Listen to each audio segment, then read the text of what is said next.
আসসালামু আলাইকুম এভরিওয়ান। পিচ্চি নিশি গল্পের দ্বিতীয় পার্ট। তো চলো বেশি কথা না কইয়া গল্প শুরু করা যাক। নিশি আমাকে নিজের হাতে খাবার খাইয়ে দিচ্ছে। খাওয়ার সময় হঠাৎ আমি এমন একটা কথা বললাম যেটা শুনে সবাই হতভম্ব হয়ে গেল। কারণ কথাটি হলো, আমি বললাম, আব্বু আমি কাল ঢাকায় যাচ্ছি। সবাই বলল কেন? আমি বললাম, আমার ঢাকা ভার্সিটিতে অ্যাডমিশন হয়ে গেছে, গতকাল ইমেল আসছে। চাচি বলল, সে কি কালকেই যেতে হবে? আমি বললাম, হ্যাঁ চাচি কালকেই যেতে হবে। চাচি বলল, ওখানে থাকবি কোথায়? তোর তো অনেক কষ্ট হবে। আমি বললাম, ও আমি ম্যানেজ করে নিব, ওগুলো নিয়ে তোমাদের চিন্তা করতে হবে না। তারপর আবার সবাই খাওয়া দাওয়া শুরু করলাম। নিচের দিকে তাকিয়ে দেখলাম আমার যাওয়ার কথা শুনে ওর অনেক মন খারাপ, কিন্তু কি করব, আমার তো যেতেই হবে। খাওয়া দাওয়া শেষ করে আমি আমার রুমে গেলাম। আমি রুমে যাওয়ার কিছুক্ষণ পরেই দেখি নিশি আমার রুমে আসলো। এসেই আমাকে জড়িয়ে ধরে ও কাঁদতে লাগলো। আমি তো থ হয়ে দাঁড়িয়ে রইলাম। তারপর ওকে জিজ্ঞেস করলাম, আরে এই নিশি কাঁদছিস কেন? নিশি বলল, আমি তোমাকে যেতে দিব না। আমি বললাম, আমি তো একেবারে চলে যাচ্ছি না, আমি পড়াশোনা করতে যাচ্ছি, পড়াশোনা শেষ করে আবার ফিরে আসবো। তো আর ছুটি পেলে তো এসে ঘুরে যাব। নিশি বলল, তবুও আমি তোমাকে যেতে দিব না। আমি বললাম, পাগলামি করিস না, ছাড় আমাকে। নিশি বলল, তুমি কেন বোঝো না? আমি বললাম, কি বুঝি না? নিশি বলল, আমি তোমাকে অনেক ভালোবাসি, আমি তোমাকে আমার থেকে দূরে যেতে দিব না। আমি বললাম, ঠিক আছে, তুই আর একটু বড় হ, আর আমিও পড়াশোনা শেষ করে আসি, তখন এসে তোকে বিয়ে করব। এবার খুশি? নিশি বলল, তুমি আমাকে মিথ্যা সান্ত্বনা দিতেছো, আমি জানি। আমি বললাম, না সত্যি। নিশি বলল, সত্যি? আমি বললাম, হুম। নিশি বলল, ওখানে গিয়ে অন্য মেয়েদের দিকে যেন না তাকানো হয়। আমি বললাম, আচ্ছা বাবা, তাকাবো না, এখন যা, আমার অনেক গোছগাছ বাকি আছে। নিশি বলল, আমি করে দিই প্লিজ। আমি কিছুক্ষণ ভেবে বললাম, আচ্ছা ঠিক আছে দে। তারপর নিশি আমার জামা কাপড়গুলো প্যাক করতে লাগলো সুন্দর করে। আমি শুধু ওর দিকে তাকিয়ে দেখছি। কিছুক্ষণ পর প্যাক করা হয়ে গেলে আমি বললাম, এখন তো যা, আমি ঘুমাবো। নিশি বলল, আজকে তোমার সাথে আমি ঘুমাই? আমি বললাম, তুই কি পাগল হয়ে গেছিস, যা বলছি। নিশি বলল, আচ্ছা ঠিক আছে, যাচ্ছি। তারপর নিশি আমার রুম থেকে চলে গেল। 2 দিন আগেই সেভ করেছি, তাই আর সেভ করলাম না। ফ্রেশ হয়ে এসে ঘুমিয়ে পড়লাম। সকালে ঘুম থেকে উঠে গ্রামের বাইরে ফ্রেশ হাওয়া খেতে এলাম। গ্রামের সকালটা এত সুন্দর লাগে তা বলার বাইরে। যারা গ্রামে থাকে তারাই শুধু এর মর্ম বুঝতে পারবে। প্রাত ভ্রমণ করে এসে ফ্রেশ হয়ে নাস্তা করে নিলাম। সকাল থেকে বিকাল পর্যন্ত নিশিকে সময় দিলাম। আজ আমার গাড়ি রাতে, কিন্তু শহরে আগে পৌঁছাতে হবে, তারপর গাড়ি ধরতে পারবো। তাই বিকেলেই রওনা দিতে হলো। আমাকে গাড়িতে তুলে দিতে আব্বু, চাচ্চু আর নিশি সাথে এসেছে। বিদায় নেওয়ার সময় আম্মু আর চাচি অনেক কান্না করেছে। গ্রামের মেঠো পথ দিয়ে হেঁটে যাচ্ছি। আব্বু আর চাচ্চু একটু আগে, আমি আর নিশি একটু পিছনে, দুজনেই চুপচাপ আছি। হঠাৎ নিশি বলে উঠলো, টিপু ভাইয়া। আমি বললাম, বল। নিশি বলল, প্লিজ আমাকে ভুলে যেও না। আমি বললাম, এভাবে বলছিস কেন? নিশি বলল, এমনি মনে হলো তাই। আমি বললাম, আচ্ছা তোর জন্য কি আনবো বল। নিশি বলল, যা চাই তাই দিবে। আমি বললাম, বল কি চাস। নিশি বলল, সত্যি? আমি বললাম, এমন করছিস কেন, বল না কি চাস। নিশি বলল, তুমি শুধু তোমাকে নিয়ে আসবে। আমি বললাম, মানে? নিশি বলল, মানে যেভাবে যাইতেছো আমি চাই সেভাবেই ফিরে আসো। আমি বললাম, শুধু এতটুকুই? নিশি বলল, আমার কাছে এটাই অনেক বড়। আমি শুধু অবাক হয়ে ভাবছি, এত ছোট একটা মানুষ হার্ট টাচিং কথা কেমনে বলে। তারপর নিশি বলল, কি হলো, চুপ কেন? আমি বললাম, না এমনি, ওকে কথা দিলাম নিয়ে আসবো আমাকে।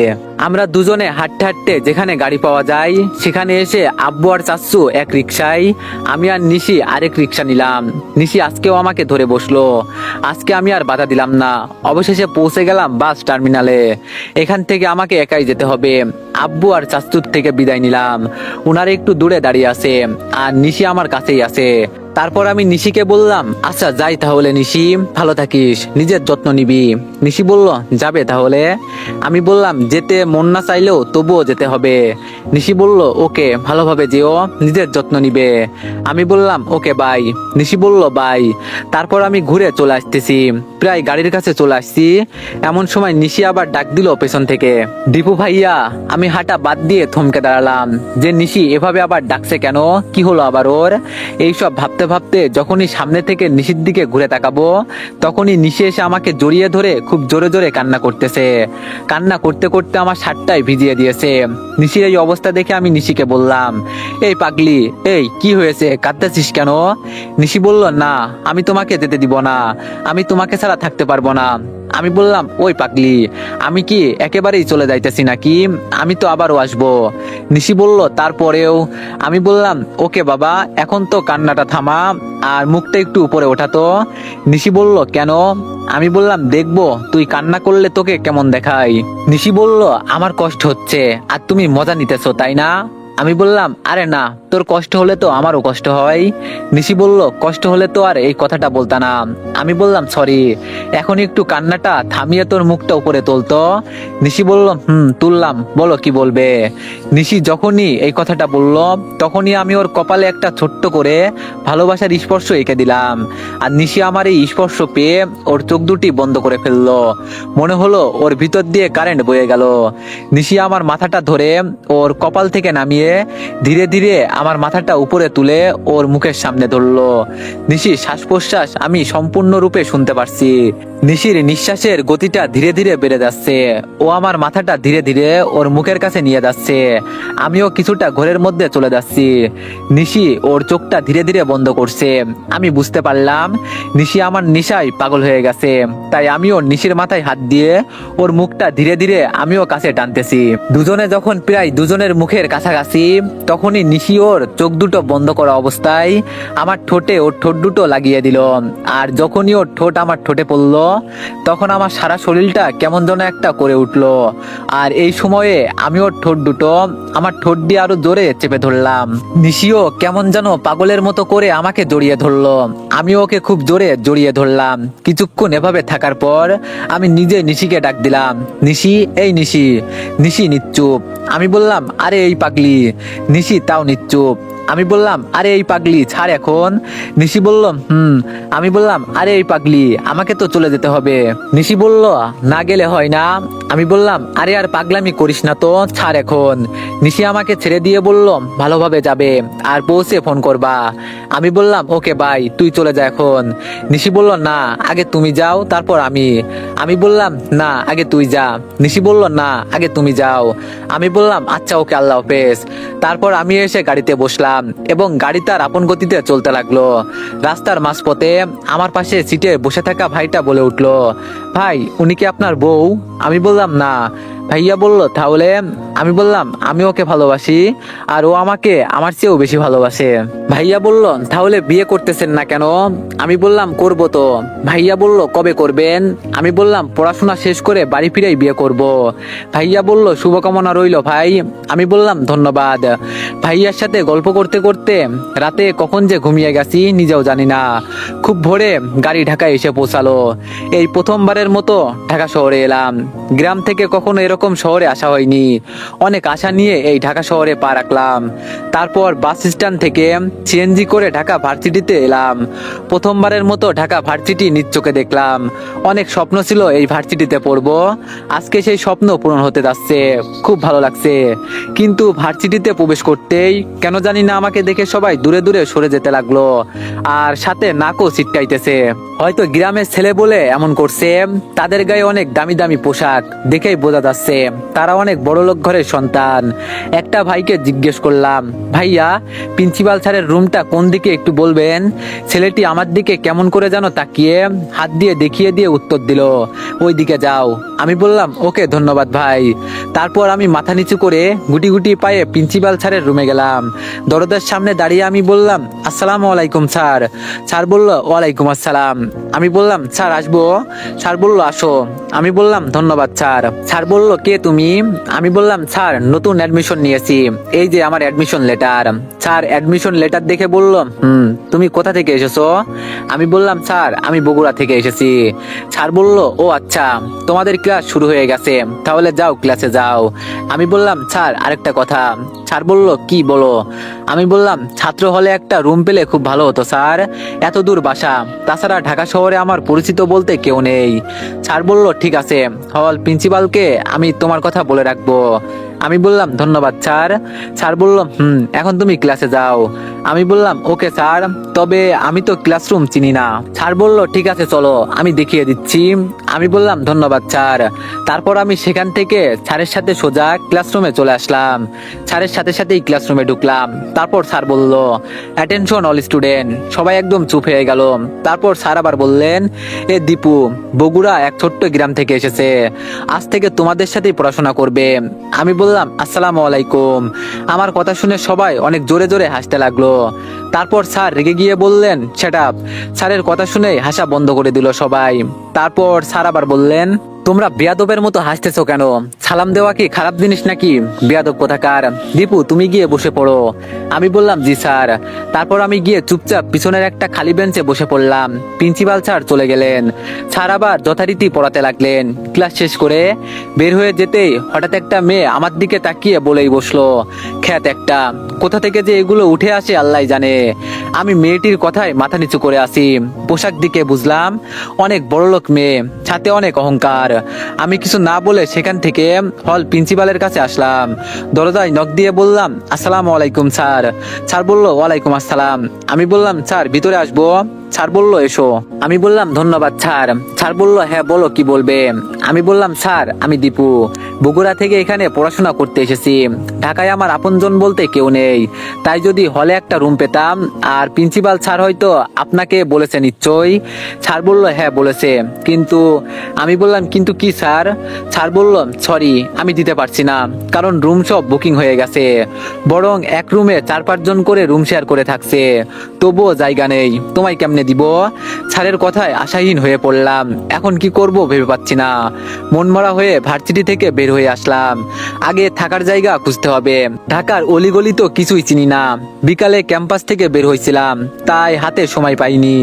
ঢাকার অলিগলি কিছুটা পেছানো, তাই ওখানেই ঘুরপাক খাচ্ছিলাম। বুঝতেই পারিনি, অবশেষে একটু চিনে ম্যাচ খুঁজে পেলাম, সেটাতেও রুম খালি নেই। আসলে মেয়েটা ঠিক কথাই বলেছে, আমাদের মতো গ্রামের ছেলেদের জন্য ঢাকা শহর না, কপালটাই খারাপ। রাত হয়ে গেছে। আমি রাস্তার ল্যাম্পপোস্টের নিচের আলোতে বসে আছি। হঠাৎ বাসার কথা মনে হতেই নিশির কথা মনে পড়লো। নিশি তো ফোন করতে বলেছিল, তাই তাড়াতাড়ি করে ফোন বের করে আব্বুকে ফোন দিলাম। ফোন একটু বাজতে আব্বু রিসিভ করলো। আমি বললাম, হ্যালো আসসালামু আলাইকুম আব্বু। আব্বু বলল, ওয়ালাইকুম আসসালাম বাবা, কেমন আছিস তুই? আমি বললাম, আলহামদুলিল্লাহ আমি ভালো আছি, তোমরা কেমন আছো? আব্বু বলল, আমরাও ভালো আছি, শুধু নিশি খাওয়া দাওয়া করছে না। আমি বললাম, কেন, ওর কি হয়েছে? আব্বু বলল, তুই ফোন করিসনি তাই। আমি বললাম, আচ্ছা ঠিক আছে, ওকে তাহলে একটু ফোনটা দেন। আব্বু নিশিকে ডাকতেছে, আমি ফোনে সেটা স্পষ্ট শুনতে পাচ্ছি। নিশি মামুনি। নিশি বলল, জি বড় আব্বু। আব্বু বলল, দীপু ফোন করেছে, তোমার সাথে কথা বলবে, তাড়াতাড়ি আসো। নিশি অনেক খুশি হয়ে ওর রুম থেকে দৌড়ে আব্বুর কাছে এলো। এসেই আব্বুর থেকে ফোনটা নিয়ে এক নিঃশ্বাসে বলল, হ্যালো ভাইয়া, কেমন আছো তুমি? তোমাকে তো গিয়েই ফোন করতে বললাম, তুমি করলে না কেন? জানো কত চিন্তা হয়েছে আমার, তুমি খুব খারাপ, আমাকে ভালোই বাসো না তুমি। আব্বু যে ওর পাশে আছে সেটা নিশি দেখছেই না, এগুলো বলেই যাচ্ছে। তারপর আব্বু নিজেই সরে গেল। তারপর আমি বললাম, আমি নেমেই ভার্সিটিতে গিয়েছিলাম, তাই করতে পারিনি। নিশি বলল, হ্যাঁ তুমি এমনই, সবার কথা মনে থাকলেও আমার কথা মনে থাকে না। আমি বললাম, বেশি ডায়লগ দিস না, এখন বল খাসনি কেন? নিশি বলল, তুমি ফোন করোনি সেজন্য। আমি বললাম, এখন তো করলাম, যা এখন খেয়ে নে। আমি যেন আর না শুনি তুই না খেয়ে আসিস, তাহলে কিন্তু আমি কষ্ট পাবো। নিশি বলল, আমি না খেয়ে থাকলে তুমি কষ্ট পাবে? আমি বললাম, তোকে এত বেশি জানতে হবে না, তুই চুপচাপ খেয়ে নে। নিশি বলল, তাহলে আগে একটা কিস দাও। আমি বললাম, কি? নিশি বলল, শুনতে পাওনি? আমি বললাম, পাইছি। তুই কি পাগল হয়ে গেছিস? নিশি বলল, হ্যাঁ তোমার জন্য পাগল। আমি বললাম, আমি দিতে পারবো না। নিশি বলল, যাও, দিতে হবে না, আমিও খাবো না, দেখি তুমি কি করতে পারো। আমি বললাম, তোর এই পচা ব্ল্যাকমেল করা কবে বন্ধ করবি সেটা বল। নিশি বলল, তোমার সাথে সারা জীবনই চলবে, কিভাবে তোমার ভালোবাসা আদায় করতে হয় সেটাই নিশি ভালোই জানে। আমি বললাম, থাক, আর বেশি পাকনামো করতে হবে না।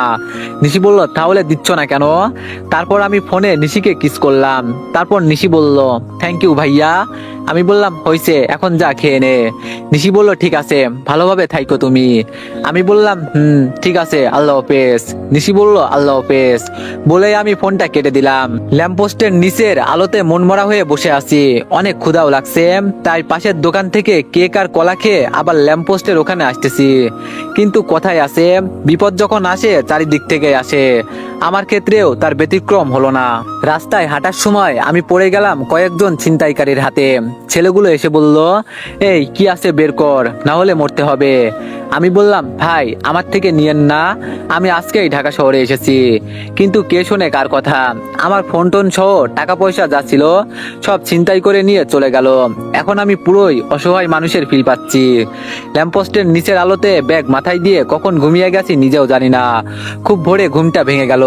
তারপর পাশে ট্যাপ কল থেকে ফ্রেশ হয়ে নিলাম। অনেক ক্ষুধা লাগছে, কিন্তু খাওয়ার জন্য পকেটে একটা টাকাও নেই। তাই শুধু পানি খেয়ে পেটের কিছুটা ক্ষুধা মিটালাম। কিছুক্ষণ পর ভার্সিটির উদ্দেশ্যে রওনা দিলাম। রাস্তায় ঘুমানোর কারণে ছাটে অনেক ময়লা লেগে গেছে। ওইটা নিয়েই ভার্সিটিতে গেলাম। ক্লাসে প্রবেশ করতেই সবাই আমাকে দেখে নাক ছিটকাতে লাগলো। আর সেই অহংকারী মেয়েটা তো বলেই বসলো, মনে হচ্ছে গোয়াল থেকে উঠে আসছে, এর সাথে এখন আমাদের ক্লাস করতে হবে, কপালটাই খারাপ। আমি শুনে কিছুই না বলে মাথা নিচু করে চুপচাপ একাই পিছনের বেঞ্চে গিয়ে বসে পড়লাম। নিশির কথা অনেক মনে করছে। নিশি আর এগুলো মেয়ের মধ্যে কত পার্থক্য। গ্রামের মেয়ে কতটা সহজ সরল হয়, কোনো অহংকার নেই। আর এগুলো মেয়ে পুরোটাই উল্টো। এগুলো ভাবতে ভাবতে স্যার আসলেন। আমি মনোযোগ দিয়ে সব ক্লাসগুলো করলাম। ক্লাস শেষে ভার্সিটি থেকে বের হয়ে আসলাম। আজকে একটা থাকার জায়গা ম্যানেজ করতেই হবে। আর অনেক ক্ষুধাও লাগছে, না খেয়ে থাকার কারণে মাথা ঘুরতেছে। বাসাতেও ফোন করতে পারছি না, ফোনটা ছিনতাইয়ের জন্য। আর এখানে আমার পরিচিত কেউ নেই যে তার থেকে ফোন নিয়ে বাসায় ফোন করব। আর তাছাড়া ফোন করেই বা কি বলতাম, তাদেরকে কোনো প্রকার টেনশন দিতে চাই না। আর আমার ফ্যামিলি এতটাও সচ্ছল নয় যে আমার জন্য টাকা দিবে। তাই পথ নিজেই দেখতে হবে। না খেয়ে মাথা ঘুরে অবস্থায় হাঁটার কারণে রাস্তার মাঝখানে আসছি, বুঝতেই পারিনি। কিছু বুঝে ওঠার আগে একটা কার এসে আমাকে ধাক্কা মেরে দেয়। আর আমি সাথে সাথে পড়ে যাই। সত্যি ঢাকা শহরটা আমার জন্য না। চোখ ঝাপসা হয়ে আসছে। শুধু বুঝতে পারছি আমার দিকে অনেক মানুষ ছুটে আসছে। মনে হচ্ছে আমি আর বাঁচবো না। পরিবারের কথা অনেক মনে হচ্ছে। সাথে নিশির সাথে করা স্মৃতিগুলো চোখের সামনে ভাসতে লাগলো। তারপর আমার আর কিছুই মনে নেই। যখন আমার জ্ঞান ফিরল, তখন নিজেকে হাসপাতালের বেডে আবিষ্কার করলাম। আমার জ্ঞান ফেরা দেখে একটা ভদ্রলোক আমার দিকে এগিয়ে আসলেন আর বললেন, এখন তুমি কেমন আছো বাবা? আমি বললাম, এখন আলহামদুলিল্লাহ ভালো। কিন্তু আপনি কে? লোকটি বলল, তুমি আমার গাড়ির সাথেই ধাক্কা খেয়েছিলে। আমি তো অনেক ভয় পেয়ে গিয়েছিলাম, তুমি তো 2 দিন অজ্ঞান ছিলে। আমি বললাম, ও আচ্ছা, তাহলে তো আপনাকে বিপদে ফেলে দিলাম আঙ্কেল। লোকটি বলল, সমস্যা নেই, তুমি রেস্ট নাও, আমি ডাক্তারের সাথে একটু কথা বলে আসি।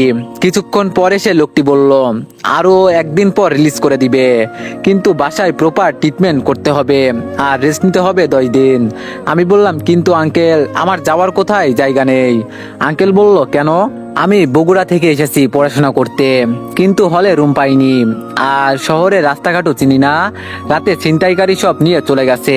আঙ্কেল বলল, আচ্ছা ঠিক আছে, তুমি চিন্তা করো না, আমার বাসাতেই থেকো। আমি বললাম, আঙ্কেল আরেকটা কথা। আঙ্কেল বলল, কি বলো? আমি বললাম, আমার একটা কাজের ব্যবস্থা করে দিতে পারবেন পার্ট টাইম? আঙ্কেল বলল, ঠিক আছে, আমার বাসায় যেহেতু আসো, তাই হাট বাজার, গাছে পানি দেওয়া, ঘর ঝাড়ু দেওয়া এগুলো পারবে? আমি বললাম, জি আঙ্কেল পারবো। আঙ্কেল বলল, আচ্ছা ঠিক আছে, তাহলে 1 দিন পর এসে আমি তোমাকে নিয়ে যাব। আমি বললাম, ঠিক আছে আঙ্কেল, ধন্যবাদ। তারপর উনি চলে গেল। ওনাকে দেখে ভালোই মনে হচ্ছে। আমি শুয়ে চুপচাপ রেস্ট নিতে লাগলাম।